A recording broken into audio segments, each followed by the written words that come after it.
And tonight we're going to talk with Shane Miller, who has done a ton of agility. And so, welcome, Shane. Thank you very much for joining us tonight. Thank you for inviting me. I'm glad to be here. All right. So, we just wanted to start out by asking you, can you describe, how you got your start in agility? Yeah, so I've been taking classes of agility since 2008. Joanne went to where you started at Contented Canines here in Moline. And I remember one night, I started with Rottweiler, Khalil. Remember one night seeing an agility class down in their agility area, and I was like, that looks like a lot of fun. And Joanne, you knew Khalil, how much drive he had, and how much energy he had, and I'm like, that would be a good outlet for that big boy. So started taking classes in 2008 and started competing in 2009. And then after two trials, I was addicted. And after a while, I'm like, okay, I want to be a bit more competitive. So I was like, I need not that he wasn't good, but I just needed a an agility dog, like a border collie or whatever. But me being a contrarian that I am sometimes, I'm like, I don't want a border collie because everybody else has a border collie. So I remember being at a trial one time and I saw a Belgian Malinois, and it was just an absolute gorgeous dog. And I was like, that's what I want. And so I ended up getting a Belgian Malinois at Luna, which is what everybody knows me from. And I got her in 2011, and since 2014 we've been, well, she's mostly retired now, but since 2014 we've been competing internationally every year. So that's kind of the start and where I'm at now. Okay. So, once you made your decision on really wanting to be competitive, what kind of training did you find that was really necessary to get you to that competitive level? Well, even back then, I was still, I would say, mostly ignorant about what I needed to do because I'd never competed at that level. So I had no idea what skills, what basically anything that was needed. Thankfully, I had have a good mentor, Dana Pike, who I don't get to train with as much anymore. But when I do, I mean, it's like a sensei teaching a freaking 2 year old. I don't know anything compared to her. But I had her to show me the way and teach me all this stuff that I had no idea what it was for, didn't know why I would need it. 3, 4, 5 years later, I'm like, oh, thank God I have that stuff because now I need it. But as I've gotten more, I've seen more at that level, the international level, I see what's needed, and it's evolving daily. Not daily, but yearly, what you need. There was a skill that I decided my young dog Z, she's a little over 2 years old now. I was like, I don't think I need that skill because I'm still somewhat young and somewhat still athletic. That didn't think I need it, but the trend is going towards I need this specific skill. So probably 3 or 4 months ago, we started training so I could have this skill to do it. So it just evolves. It's just watching that level of competition and seeing the courses that are being designed and trying to figure out, okay, how would I solve this puzzle, and do I have the skills to solve that puzzle? Maybe not. A lot of courses I look at now from the international level, I can confidently say that Luna and I could not get through them. Just we don't have some of the skills that are being designed nowadays. I just couldn't do it with her, just because we don't have them. So Shane, let me ask you, could you kind of go over the difference between regional and international a little bit, like what you have to do to get to that to the international? Because it sounds, it sounds challenging, and it is, but like specifically like what you need to do to, I know there's qualifying, and so you'll go over a little bit about like what it takes to get to that. Yeah, so there's basically four main international events that the different agility organizations in the U.S. field teams for. So under the AKC umbrella, we have the European Open competition, which I went to 5 times. We also have the Agility World Championship under the AKC banner. They run under the FCI organization. organization internationally. The AWC, the Agility World Championship, is like the big kahuna. That's what everybody goes for. It's the most prestigious. If you win a gold there, you're basically the best in the world for that year. So those are the two that we go for under AKC. Under the USDAA organization, they have the World Agility Championship under IFCS. And then under UKI, they have the World Agility Open. So all of those four teams all have different criteria or tryouts to get to. So like for AKC EO, they have the EO tryouts that take place now in December every year. You go there. It's a one weekend event. You can win a spot on a team. If you don't win a spot, if you do well enough, the coaches do pick some of the remaining team members and that competition is always at the end of July. The AWC, the tryouts are always in the first weekend of May. And then same deal there. Some spots are won on, some the coach picks, and that event's in sometime September, October timeframe. It just depends. WAO, they have their team selection is actually part of, for UKI, their team selection is part of the US Open, their national event. So different events that they have at the US Open are part of getting points to accumulate to make the team. And then USDA for WAC, the World Agility Championship, they've changed over the years. When I first started, it used to be their national event, Sino Sports. You needed to basically win there. Some certain events there, you needed to do well to win a spot. Then they moved to a world team selection event. There was a standalone event, which is the year I won on, was a world team selection event.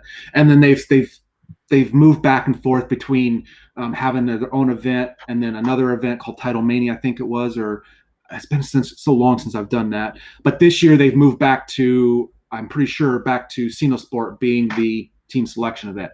But anyway, so that's how you do them to get there. US Open and IFCS or WAC, you just have to declare that you want to try out for the team, and you go to the national event, and hopefully you do well. There are some certain qualifications to get to those events, but to actually try out for the team, you just have to get to the event. Yeah. So, I mean, 2013 was the first year I went to Sino Sport. I declared myself for the IFCS world team. Luna and I didn't do well, but I made it to Sino Sport. I'm like, okay, I might as well try out. You know, what's the worst that could happen? And then EO and the AWC selection, you actually have to get certain amount of requirements to even attend the tryout event. It's just usually a certain number of cues. And for AWC, you have to have a certain yards per second average to qualify also, on top of the number of cues you need. Okay. So once you would get there, like describe like the weekend. Is it just how many courses do you run? Is it fastest time, least amount of errors? I mean, how do they pick the top seeds to move on? So because I'm most familiar with the AKC stuff, so EO, it's moved between 4 to 5 runs in a weekend. Over the past 2, 3, maybe 4 years, it's been 4 runs, just because it's gotten so big, and they don't have enough time to do 5 rounds. So for EO, basically, we can take 32 team members, and usually it's 16 large dogs, so 24-inch dogs, 8 medium dogs, which are the 16-inch dogs, and then 8 small dogs, which is 12-inch dogs. For the large dogs, usually of the 4 rounds, first and second place get a win on spot. So if you win or get second place in a round, you're on the team. If someone wins, has already won a spot on, and that person gets first or second again, then third place would then win a spot on in that situation. But it doesn't go below that. And it's for the small and mediums, it's first place wins a spot on the team. For AWC, they tweak every year. It doesn't change a lot, but they do tweak a little bit. The year I won a spot on, they took the so for that team, basically 4 dogs per height go. You can change a little bit, but for the most part, the U.S. team has always taken 4 of each height. And that the year I won on, three dogs were selected per height. And it was just based purely on points. Whatever point system they want to use, it's usually clean round. You want to finish high. A good example would be if there's 50 dogs, what they would do is they would take 50% of that, and that would be your starting point. So first place would get 25 points, second place would get 24, so on and so forth, as long as you don't go over standard course time. Because you want the fastest dogs. If you go over standard course time, even though you ran clean, we don't normally want those types of dogs because they're going to stand no chance to get against the fastest in the world. So they get 0 points. But all the organizations do the same thing. You get a first place and you get a certain amount of points, and then how you then get second down. It just depends on what formula they want to use. But obviously the end goal is to get the most points for all of the courses that are qualified for that team selection and try to beat everybody else. Okay. So can I ask you a quick question? Like, so do you feel like having a running contact, tight turns and all that, are those some of the skills, like I think Joanne mentioned, that are going to be necessary to be able to get there? So running contacts. So to get on the teams, I'm going to say no. Okay. So to medal at the actual international event, especially if you're a large dog, pretty much, yeah. Almost all top teams nowadays internationally have running contacts. The year I went to AWC, our medium dog that won silver place or second place, silver medal individually, she didn't have running contacts. Her dog's really fast, but she got second place overall in the world with all stopped contacts. So, but for large dogs, pretty much you need running contacts at the let's say the national level or like the tryout level. If you're really fast and you have the other skills like tight turns, your dog is efficient running the course, and you just have and your dog has a really good stop contact. I mean, they literally skid into a stop and you can quick release. You can get away with stop contacts at that level. But at the international level, as a large dog, you're probably not going to win. Okay. So for non-competition people, I mean, there's a lot of people who don't really have dreams or aspirations to get that far. Do you have any kind of suggestion? Is one better than the other? Is a running contact better than a stop, or are there any dangers or anything like that doing one versus the other? I mean, and I say this with I don't know if the science is correct. I would never recommend a stop on the A-frame. Just because of the angle and the force that the dog comes down, and the force, especially for a large dog, the force they put on their shoulders when they hit that ground. I would never recommend a stop for a large dog on an A-frame.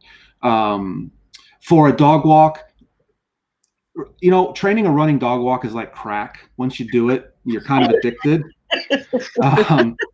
And you never stop training it. I mean, when I take Z out to the backyard, that's usually all I'm working on is just do a couple, 3, 4, 5 reps of a running dog walk.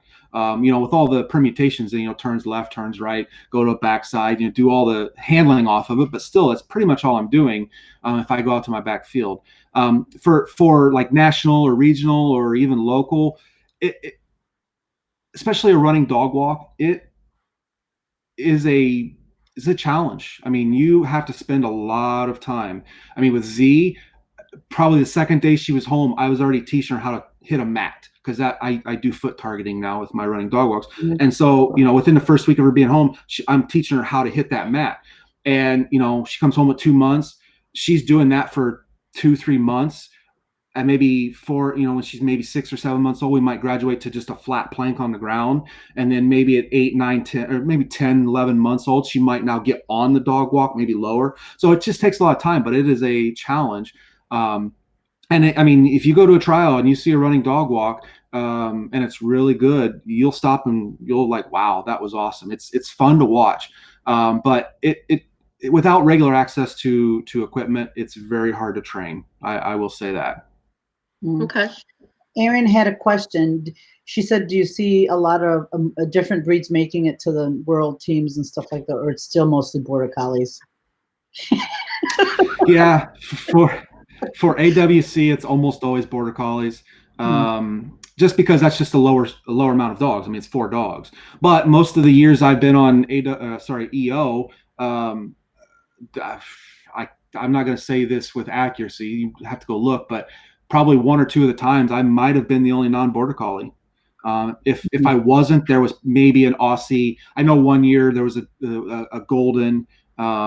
So it's rare to see a non-border collie, and when you see a non-border collie, it's usually another working type dog, a Malinois, an Aussie, a golden. You aren't going to probably see a poodle, a standard poodle. You aren't going to see dogs like that most likely, unfortunately. But when you actually get to the actual international event, different countries being smaller, you do actually see a variety. I mean, I've seen beagles. The one that sticks out of my mind was at the World Agility Championship. Luna was in full standing heat, and we had opening ceremony, and the team from Ukraine was, of course, standing next to us in the opening ceremony, and they had a beagle, and that beagle was like in love with Luna. And as soon as the opening ceremony is done, we all get out, we build the first course and run, and the beagle got out there and just put nose to the ground and started tracing, trying to find Luna again. But you do see different breeds. I mean, you do see all kinds of breeds. The year I went to AWC, there was a husky running from a different. Wow. So, yeah, so you do see them from other countries, but in the U.S., because we're so large and we have such a large agility population, it's pretty much border collies. Well, I traveled to Japan, and the people in Japan that are competitive all have border collies. I don't see anybody with another type of breed, even though Shibas are very, very big there. The people who compete in agility are big there are all. It's all border collies. And Japan has some good border collies. Oof. Yeah, they do. They do. They have some really good teams. All right, Joanne. So going back to kind of higher level competitions, and maybe it's not worlds, maybe it's just you're going to a regional or something like that.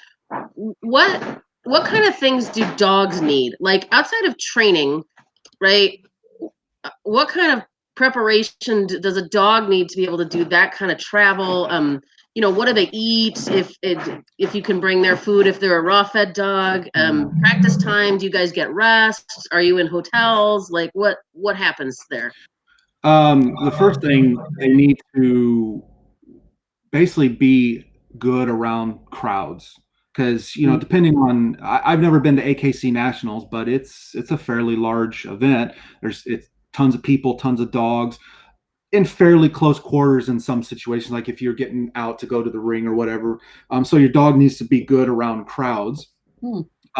Be good around noise, because if there is a crowd watching you and they cheer, you need to make sure your dog can operate in that environment. Especially at the national events, you're going to have multiple rings, oftentimes abutting each other. So like Sino Sports will often they'll be inside a big ag arena, and the main arena, they'll have 3 rings in there. I mean, obviously they're fencing, but still there's another dog in the next ring running. So you have to make sure your dog can handle that type of thing. Outside of agility, can your dog stay in a hotel room? I know some friends at the high level that dogs don't do well when their human's not in the hotel room. So can the human go out with their friends to go to dinner, or whatever? So that would be good, because no one likes a barking dog in a hotel. Let me tell you, at the international team level, the coaches are on that, and they do not want a barking dog in a hotel at all. You get in, don't do that. For food, like food. So, my dogs are all raw fed. And so I have to figure out how to do that. Most of the time, I just go to the grocery store, buy drumsticks or chicken thighs or, something simple for an evening dinner. And I buy hamburger for, breakfast. and that I even do that overseas. It's easier in the US because almost every hotel room has a refrigerator. Yeah. Not a problem. Right. Internationally, it's a struggle. I don't. Only one time I've been to Europe where I've had a refrigerator in a hotel room, and it was tiny, and I'm trying to share it with my roommate, and it was not pretty. Most of the time, though, a lot of the European hotels are real nice. Just go to the front desk and, hey guys, can you store this meat in your refrigerator? And they're like, yeah, no problem. It sucks every morning. I have to get up and earlier to go downstairs and like, hey, can you get the meat out of the fridge for me? But every hotel I ever went to in Europe was perfectly fine with it. But those are some of the things you have to figure out when you're traveling is all those logistics of is your dog going to handle crowds? How are you going to feed the dog? All of that stuff. Well, and that's true too. Even if you're a competitor who just wants to go to different places, if your dog doesn't travel well, it's it's a pain, right? If the dog is not happy traveling and being in the hotel and all that stuff too. And depending, where you're coming at from in the country to go to somewhere else in the country, are you going to drive or fly? I mean, that's a whole other ball game to consider too. That often stops people from going to events. I mean, if one national event's on the East Coast, all the West Coast people I shouldn't say all, but a percentage of people on the West Coast probably aren't going to go to that event because they drive. It's 2-3 days of driving. If they fly, well, do you like flying? Do you want to fly your dog? It's all of those things to consider too. Yeah. The traveling is kind of a thing, and people don't think about that when they're because sometimes you don't know if your dog's going to be good enough to be able to do, and sometimes you realize they are, but you haven't done all the work for the other stuff. So it's a good plan. And somebody said water can be hard. Is it because of the different types of water in Europe? I mean, personally for me, no, I've never had an issue. No, I don't ever recall water being an issue. Yeah, maybe they might have had a dog that had a. So Aaron asked, do you find that some trial surfaces are better or safer than others? I mean, for the most part in the U.S., and this is regionally dependent too. Like here in the Midwest, we're pretty much all indoors on turf. Different turfs are different for the most part. As long as the turf is not beat down and it's slick, it's not that bad. You go to different parts of the country, like California, they like to have trials outdoors, so it's on grass. Southwest, same thing. Florida, same thing. Northeast is still indoors. So it just depends. There's people always say that dirt is always way better. I don't know.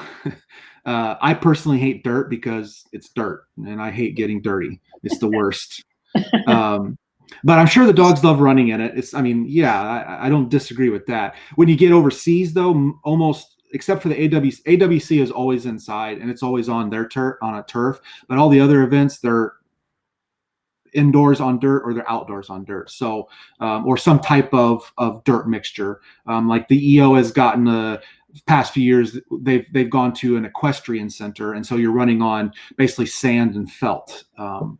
So that's really nice because if it gets wet, it doesn't become muddy or sloshy, and it stays pretty good. And if it's dry, it's not that bad either. Oh, so do you find the dogs acclimate better or the same, or it doesn't bother them if they go like here, like in the Midwest, we're all very spoiled and we're inside all the time, and then they go outside or on dirt? Do dogs have issues? I mean, the only time I've ever seen an issue is when you're outdoors on grass, and if it rains, then we have a problem, because that becomes not only I'll say more dangerous for the dog, but more dangerous for the human. I mean, this past year when I went to what's called the FMBB, which is basically the Belgian Breed World Championship, I think 2 of the days it was pretty much not like downpour, but it was raining. Mhm. And I'm out there running, trying to save my life so I don't go down. So I can't imagine what Luna was doing trying to save her life and not go down too. So that would be the only thing that I would say would be a problem, is when water or rain is introduced onto the surface. So we have to be more careful of that. You've had lots of practice on not rain though, on keeping yourself upright, have you not? I've fallen a few times. Oh, I remember the first time they televised the tryouts. We were all watching Shane and cheering him on, and yeah, I was drunk. Yeah. When I looked Took like a I was nasty drunk spill. because I slipped. Yeah, because I slipped. Yep. Hey, I got a clean run out of that. You sure did. It was lovely still. So Dawn is asking, do time changes affect the dogs as much as humans? So like, do you see any jet lag in the dog? I honestly don't know. I don't think so. Maybe some dogs, but Luna never.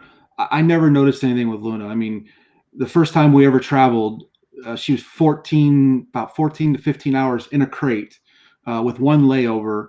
And as soon as I got her at the airport and opened her crate door, she just came running out. I was like, "Let's go! I want to play. Where's the ball? Where's the tug? I just want to play." And I'm just sitting like, I just need to sleep, you know. So I've never seen it, but you always get there 3 or 4 days early before you actually have to start doing anything agility related. Sure. So you always have time. The dog at least always has time to recover. So maybe, but we're not doing anything at that point. If you know, and by the time we start doing stuff, I'm even recovered by then. So Right. So, Go ahead. sorry. What are the big differences, I would say, if you had to just name like the top ones in like AKC versus an international course? So if I'm someone who, you know, I just like to run my dog, we do AKC once a month, and you know, I want to give UKI or USDA or something international a try, like what skills should I prepare for so that I'm not blindsided when I get there? Well, and I don't mean this as a negative when I say this. I hope nobody takes this the wrong way, but AKC agility, especially like local trials compared to like an FCI, just a regular FCI event, pretty much aren't even the same sport. You still have jumps, you still have all the equipment, but the level of skill required and the level of athleticism, not only from the dog, maybe some from the human, is wholly different. But you can train to a certain level where you don't have to be as athletic as some of those young, skinny European handlers are. There's a Russian handler that's very famous for all her distance and verbals, and she's won medals at that world level. So, but you know, like a local AKC trial, you're never going to see a backside. You know, it's just regular classes. You're never going to see a backside jump. You're never going to see threadles. You're never going to see things that are going to, you know, like long lines where the dog's running. Hold on a second. My earphones just died. Dun, dun, dun.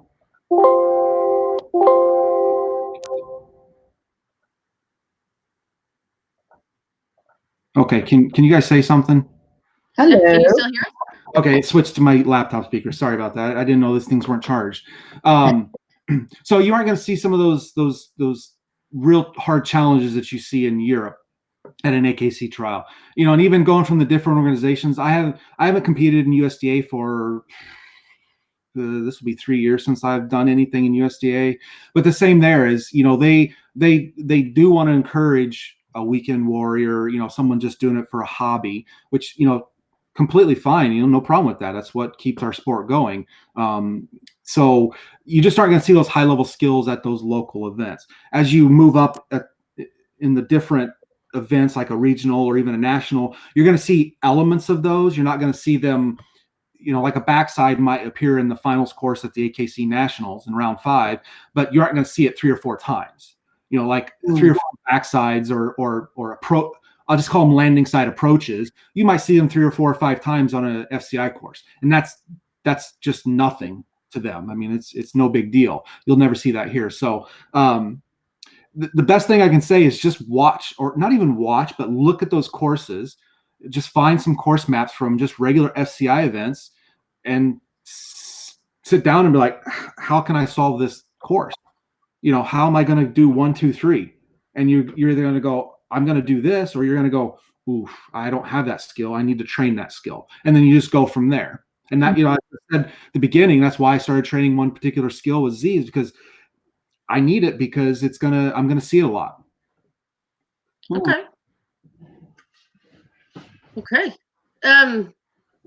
What are some of the things you see, both, like, let's say here with AKC, UKI, just your normal things, versus and abroad, right? And in some of your big courses, what are some of the things you see that concern you the most in terms of handler or dog safety? Contact approaches. Mm. And anybody that goes to the AKC trials here locally, if they don't know, they know. Some people just know, come to me, and I will go talk to the judge, and I will be the one to raise a stink, because I'm a judge now, and so and not only that, but I've had running contacts for 6 years now, and I'm very cognizant of what a very fast approach to a dog walk, especially, can do if it's not straight. And I've had my dog fall off before, and one time I was at a world team tryout. I didn't say anything. I thought Luna fell off. She actually didn't. She saved it, but she still chest planted into the up plank. I didn't say anything, and at that point, I was like, I'll never do that again. I don't care what event I'm at. I don't care who's the judge. I will say something. But that's the biggest thing that a lot of judges in the U.S. don't understand right now, is especially the approach to a dog walk. A-frame is less concerning. You still need to make a straight approach, and same with the teeter. You still need to make a straight approach. But dog walks, just because now that more running dog walks are out there, it's very important to have a very straight approach. And there'll be a lot of times where most people will be like, well, that's a straight approach. And you're like, no. When I mean straight, I mean the dog is running straight to the board at least 12 to 15 feet they have of that straight approach, not a curve in the last maybe 3 or 4 feet, then they're straight on. That's not what I'm talking about. But that's very big. And most of the time in Europe, not all the time, you still see some bad ones, but you see more safe approaches in Europe than you do here. It's getting better here, though. I will say that. I know AKC put out some addendums or something to their judges group last year or the year before. I can't remember. That was a big thing. UKI, for them, course review, if you don't have straight approaches, your course is rejected. You straighten it up. Figure out how you're going to straighten it up. So it's very, very big. Nice. Okay, so Aaron's asking, what do you think is the hardest skill for a person doing AKC? You know what? I'm just going to go back to the very, very basic skill, a relationship with your dog. I mean, how many times do we go to a trial and we see dogs that just don't want to work? They go visit a ring steward, they go visit the judge, they just kind of sniff around on the floor. I mean, some of that could be nervousness or whatever, which, understood, but you see a lot of dogs that just don't want to work because there's no relationship there. The dog, you never establish that relationship. And without that relationship, that working relationship between you and your dog, you're going to struggle a lot. Because you get to the higher levels, that you see that. I mean, these all of the dogs look at their humans like their humans are gods. It's like, I want to work for you and with you, and the humans treat the dogs the same way. Without that basic fundamental skill, you're going to struggle in whatever agility organization. I don't care if it's AKC, USDA, NADAC, CPE, whatever. You're going to struggle. For a real skill. Now that I'll say it's more prevalent, though as I said earlier, it's not really. It's just backside. A lot of AKC people see a backside, and it's just they have to manage it so much to get it done. Where for people who've trained it or just treated a backside as just a regular skill, we don't even think about it. We just give our verbal with some handler motion, and then the dog goes around, and we go on and do the rest of the course. But for a lot of people, they never trained it, or they don't really see it, so they don't think about it, and it's just a real hard skill for them to get done. Okay. All right. So Dawn's asking, do you see more verbals overseas? I know there's a big push in 2020 in the US. What do you see in other countries? Yeah, I mean, you're starting to see a lot more verbals, just because the courses are becoming so much harder, and you can only do the same challenges so many times over so many years before it gets old and stale. So, the top judges have to come up with new challenges, and so what they're starting to do is they're starting to basically force you to layer obstacles. So you can't be right there at the weaves to get them in. You can't be right there at the jump. You can't be right there to get them to the tunnel on the other side of an A-frame. You have to be able to verbally send them or have them differentiate what you want. If you're trying to get your dog to go to the weaves and there's a jump in your way, how does your dog know to go to the weaves and not come to the jump? Because your location is cueing the jump, but you're saying verbally go to the weaves. So yes, it's becoming much more important. This is another thing that I've changed. I had some verbals, like a backside command, weaves obviously, but even now with Z, the amount of verbals I'm using has expanded tremendously from what even Luna had. So it's definitely something that we can do and should do, especially to compete at that level, because the challenges are going to get much harder, and you're going to need those skills. And as you become older, you become slower. Well, guess what? Yes. And our dogs don't get slower. Our dogs get faster every year. Yes, that's true. Yeah, because I would have to definitely use verbals because I'll never make it. Mhm. For sure. So, all right, that's great. I had a question come to me. So, what can, like you said, the backside? What are some things people can do at home? And I know a lot of people don't have agility equipment, or maybe they have some, but not the whole thing. So, like to practice a backside or whatever. What are some ways they can try to work on it?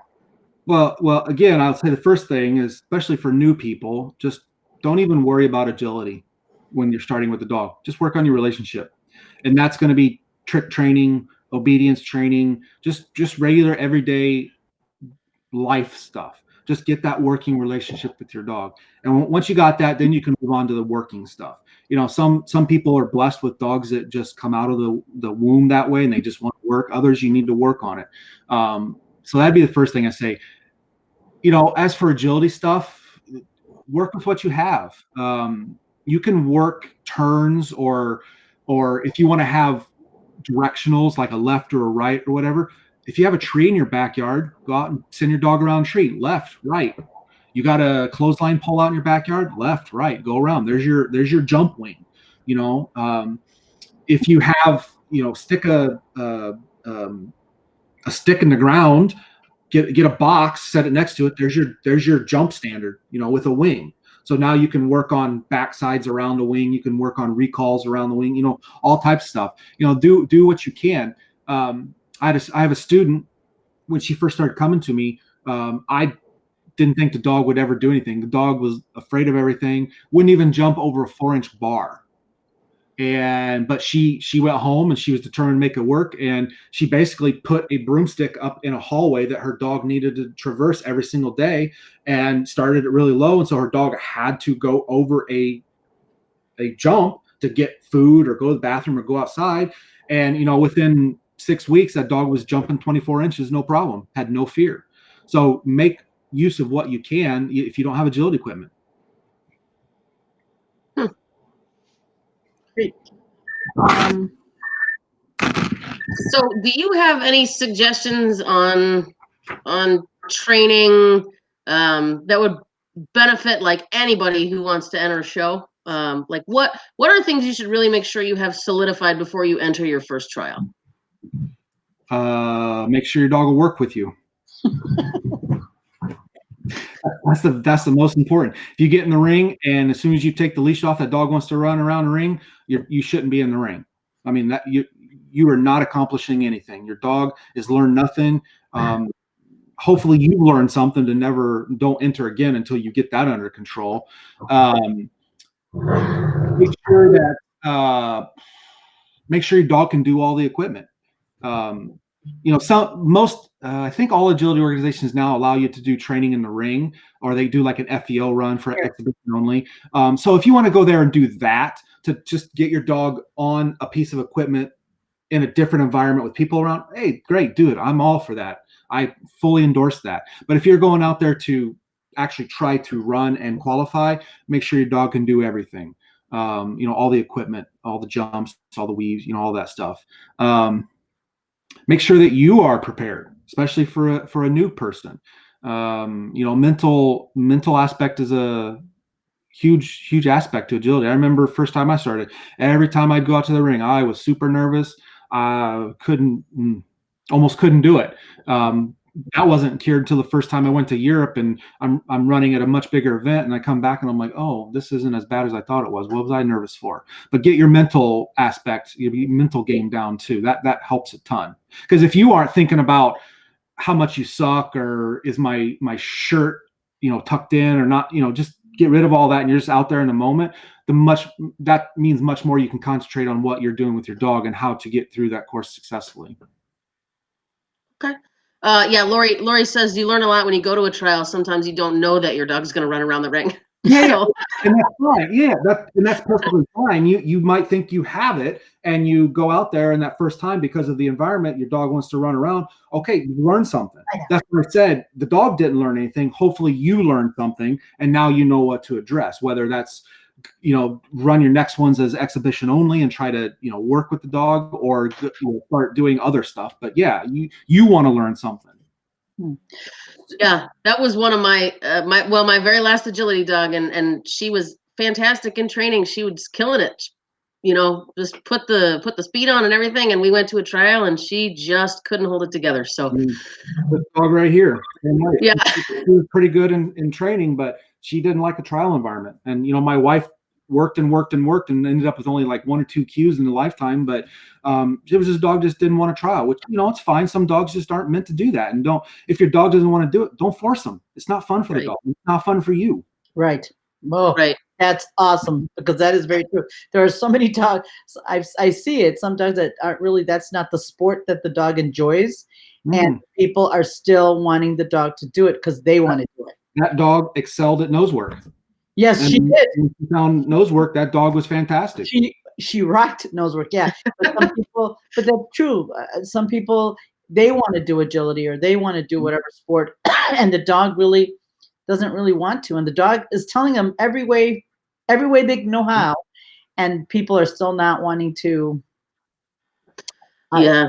So Dawn, the other thing too that I know I used to see a lot of are people that you wanted to run agility, but they had dogs that were not structurally fit to really to do the things that were required for them in that sport. So that's a tough conversation to have. I mean, as an instructor, it is.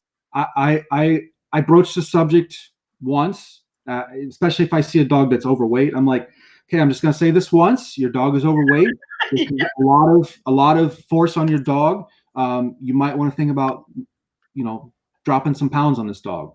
I usually won't say it again, but I just let them know. And from a structural standpoint, again, you just tell these people, this is a sport not for you. Are they going to want to listen to you? Maybe not. I don't know. It's a hard conversation to have. Yeah. It's easier to tell them that they're overweight than to tell them their dog is overweight. Not my baby. He's just big boned. He's got a little padding. So Dawn had asked, do you train with food? I noticed that you mostly use a ball with your dog. So do you use food too? I use both. It just depends on what I'm doing. I mean, usually if I'm trying to teach a skill in the beginning, and so I always try to let the dog figure out what I want. So I just what's the word I'm looking for? They offer behavior. So but I use food for that. So if I want the dog to go left around the jump standard, I'll use food. I maybe lure them to begin with, but then I'm going to let them figure it out on their own. So I use food a lot, but because of the breed I have, I just quickly fade that and use toys for the most part as a reward. If I'm trying to teach a new skill, I definitely use food. That's always a 100% with me.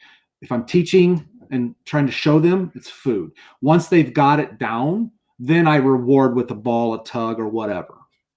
Okay. Okay. No.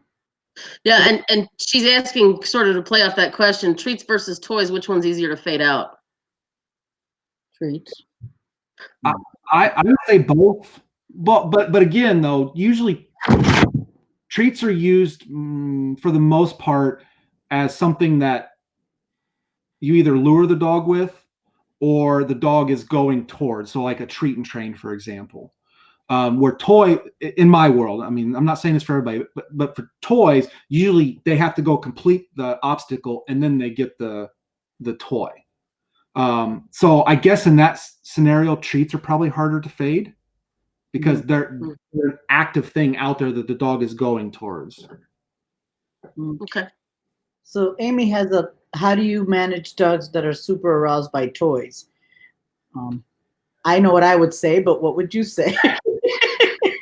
Well, I mean, I guess it depends on what the scenario is here. So, I mean, super aroused where they just don't work because they're so distracted. Yes. If that's what we're asking, then I'm going to use food. I'm just not going to allow that arousal there until they get to such a point where they are showing me that they understand what I'm asking for them to do, and then I'll bring the toy in, and I might have to go back to, let's say, step 3 in this whole training process, but I'll quickly get back to where I was. But they have to learn to do that same skill with a toy present. And, or I might just put it they might see it, but it might be in my pocket. So it's not visual. I'm hiding it in some way, that type of thing. Okay. Aaron was asking, do you have any tips for walking a course? We know about looking at the dog's line, but is there anything else that you would do? So the first thing I would say is that most people don't know dogs' lines. It's just a fact of life. Second thing is a lot of people think they understand them, but they don't really understand dog lines. They have a unrealistic expectation. They know where the dog's going, but they're like, oh, my dog's going to turn really tight here and it's going to be nice. And that's usually not the case. The first thing I would say is really understand dog lines. 100%. You have to understand. Understanding leads also, like dog leads, helps a ton too. Walking a course. Well, hard to say. People do it differently. Generally, what I do is if I have a map, I almost always memorize it first before I even step out on the course to walk. I know generally where I'm going. Then when I go out to the course, I usually walk it for the first time just to make sure that the lines look good. There's no traps I'm missing or anything like that. And I just get a feel for what it actually looks like on the field. Then I go back. I'm here. Once I've done that once, maybe twice, then I go out there and walk it with handling. So I'm going to do a front cross here. I'm going to do a blind cross here. I'm going to do this, that, whatever. And then once I think I have it, I walk to the end of the course, the front of the course, actually. I turn my back and I run the course in my head. If I hesitate even for a tenth of a second on what I'm doing, I immediately turn around and go out and walk the course again because I don't have it memorized. I literally have to come up to the front and I have to run an 18, 19, 20, whatever obstacle course in 5 seconds with my full handling. I'm going to front cross, I'm going to blind cross, I'm going to rear cross, I'm going to do that. If I can just do that instantly in my brain, the course is memorized, I just walk off the course. If I hesitate, go back out there and walk it because you don't have it memorized. Well, that'd be hard for me, but I don't remember. I can walk out in 5 seconds later, I can't remember a thing, but. Says the person who shows up late 4 dogs before she's supposed to run and never walked the course. So yeah. I was not a competitive agility person. Okay, so Melanie's asking, do you do any conditioning with your dogs, like chiropractic, massage therapy?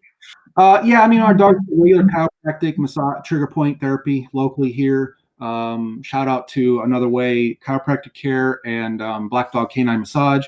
Both of them keep our dogs in tip-top shape. When I go to national events or international events, there's always massage therapists there, either just offering their services at national event, or we usually have one traveling with the team to Europe, and they get worked on two times a day.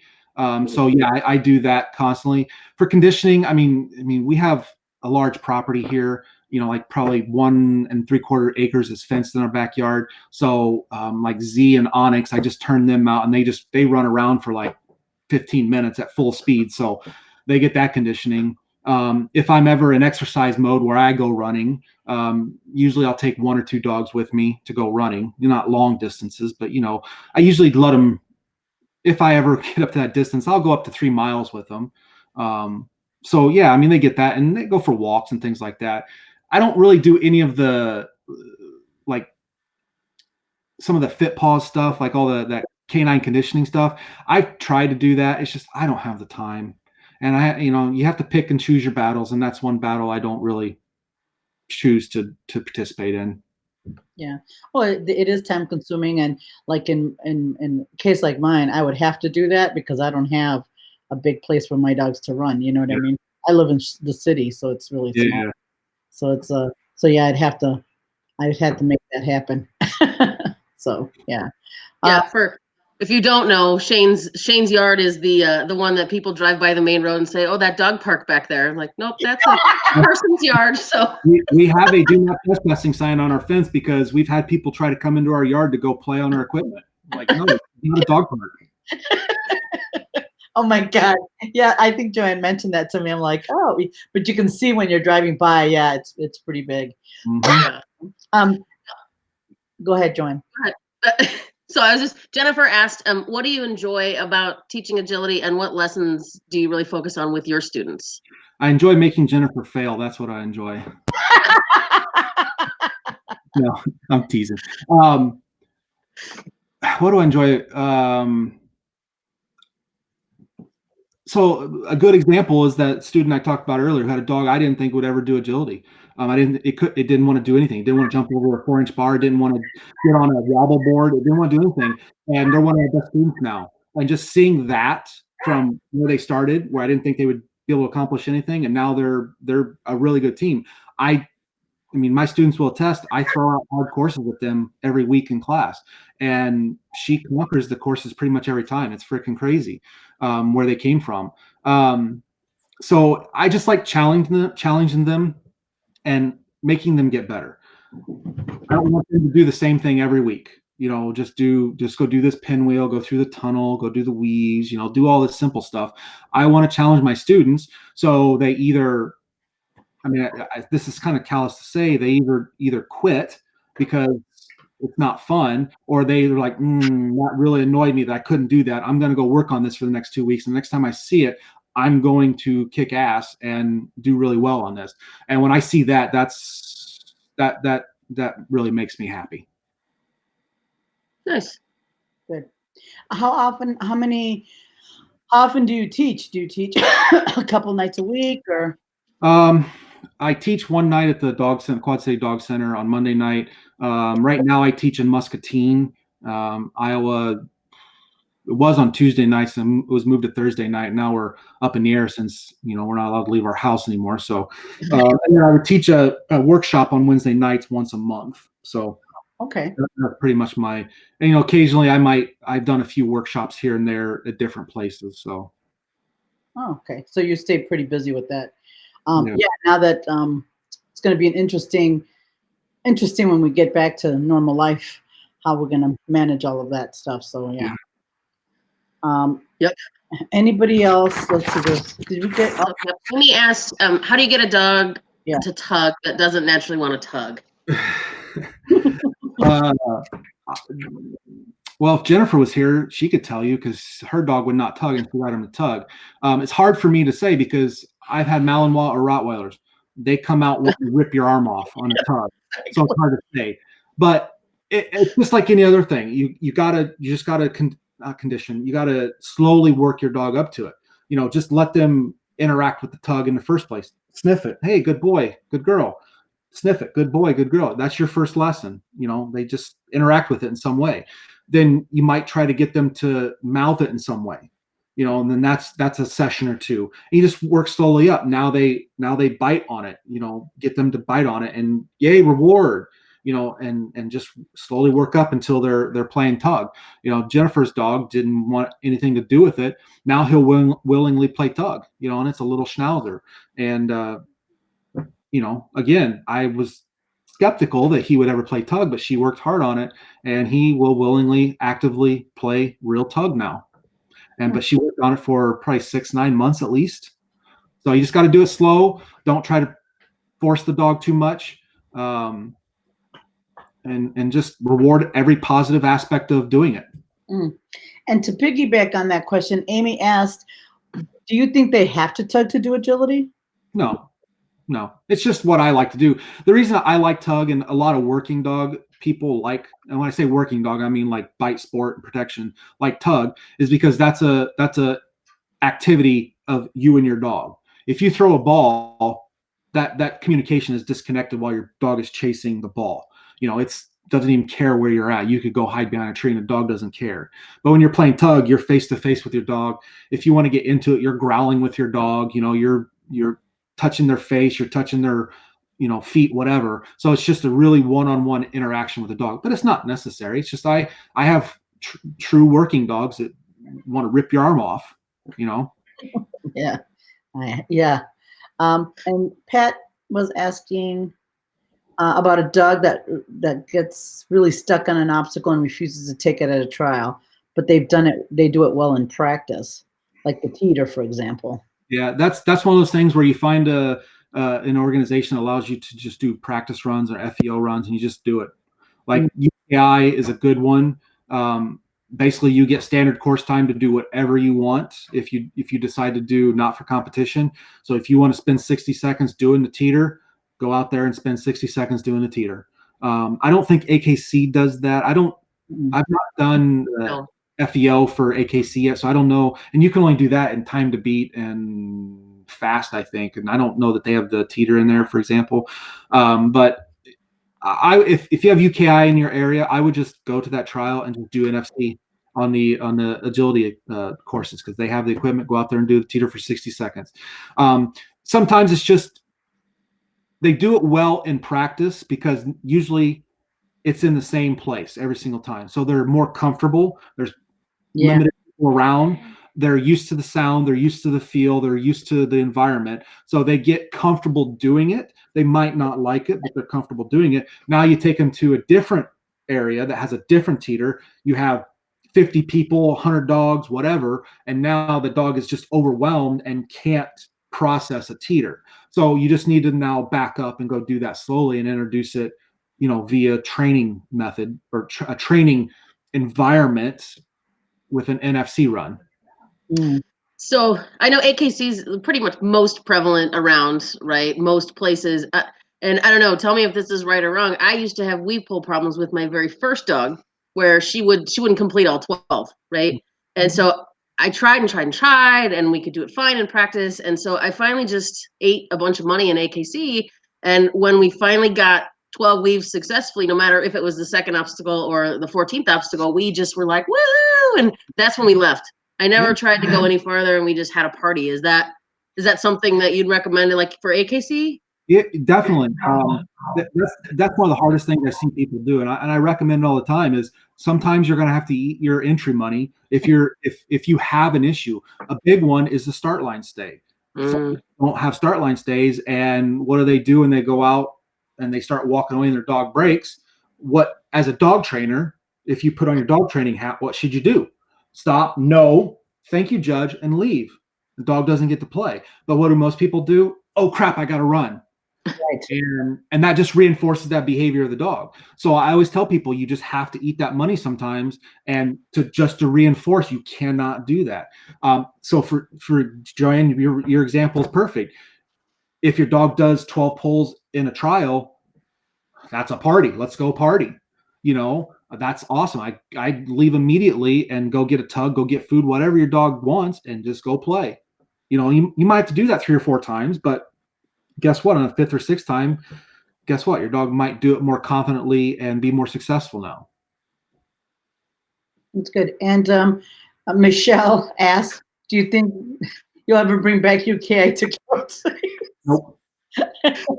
Well, I have to say we've had a hard time getting UKI going up and running in this area as well. We tried a couple of times and we just had a really tough go of it. And so CPE, you can train in the ring. That's what Marshall was saying. But UKI was really getting. It was been very challenging getting it up and going. Yeah, I mean, the problem here is just no one wanted to do it. I was the same Yeah. every single time, Yeah. and I mean, I'm not out here to make money doing agility, putting on field trials, but I'm also not going to spend $1,200 a weekend of my own money just Right. to put on a trial. Right. So I just it sucks. I want to, but I just can't. Yeah, we had the same problem up here because we put it on and they wouldn't come, or you'd have a really small attendance. And yeah, you're right. It's costs money to put them on, and if nobody's going to come and do it, then it's doesn't make any sense. So yeah, I get it. If I could break even on a trial, I would do it. Yeah, No right. Can't even do that. So maybe you can have a bake sale. Yeah.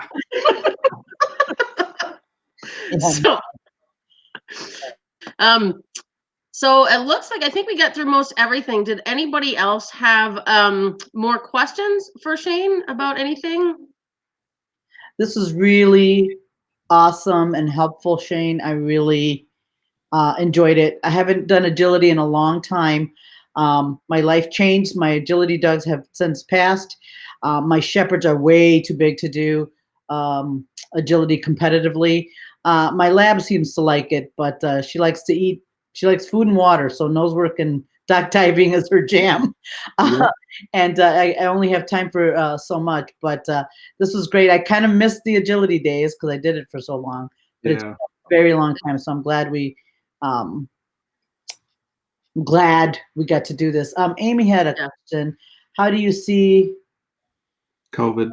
Yeah, affecting agility a lot.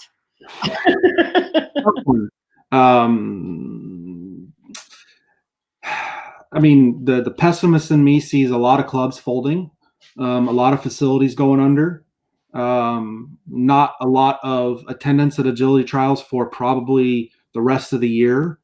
AKC just delayed their or postponed their nationals.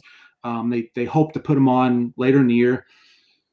They might be able to do it, but I don't know that it'll be highly attended. And the other organizations have done the same thing. UKI had to switch their U.S. Open weekend because their WAO, their international event was second week of May, and that's been canceled. So they had to do that to October, which interfered with the U.S. Open. So they had to. So I mean, who knows? I don't know. I'll find out soon enough when I start asking the clubs if they still want me to judge with all the assignments I've agreed to this year. Yeah. I'm probably writing off my May and June trials that I've agreed to judge, and I'm holding out hope that August I can get to judge. But I mean, we'll see. It'll be a lot different for probably the next 6 to 12 months. For quite a while. Amy wanted to know Amy Steinbeck wanted to know how you train the weaves. What method? 2x2s? 2x2s. Yep. When I first did that, I didn't look back. I think it's the far superior method. Mm-hmm. Yeah, I've seen. Well, I've trained 4 dogs, all different methods. So yeah, I like that one. The one I didn't have the most success was channel, but I think it was my inexperience. My dog was great. I wasn't. Yeah, I've never done channels. I think they do have value. I just don't have a set of channel weaves, and I don't think the dog center has a set either. Channel weave can really build faster drive. If your dog doesn't have a lot of drive in weaves, it can definitely help. I've never had that problem, so I've never really worried about channel weaves, but they can be valuable if your dog doesn't like to go fast through the weaves. You can build that drive through it. Oh, so this is now for my own. So let's say you started your dog on 2x2s, and let's say, I don't know, something happens, they're like not driving. Would you go and maybe do another methodology to speed them up, or just stick to the same one you have? I would still stick to the 2x2s for me, just because I'm most familiar with it. And if you take your time you can get drive through the 2x2s also. Mhm. But I think the problem with the 2x2s is that it seems to me the dogs pick it up much quicker and you go much faster, and I'm not saying skip steps, but you might not spend enough time on a certain aspect, drive being one. Right. You certainly get it with the 2x2s. But if you're not familiar with the method, or you're just not seeing how, then channels might be a good way to do that. Yeah. All right. This was awesome. Thank you so much, Shane. This was really great. I hope you all really enjoyed it as much as I did, because it was great. My dogs were very naughty today. They were all over the place and they decided they wanted to play, which is usually not a problem I have, but they were very naughty today. So sorry about looking like I had epilepsy, because they were bad. So thank you so much. I really, really enjoyed it. Thank you all for checking in with us, and we'll see you next time. Yep. Thanks, Shane, and thanks Thanks for everybody having that me. was watching. Appreciate it.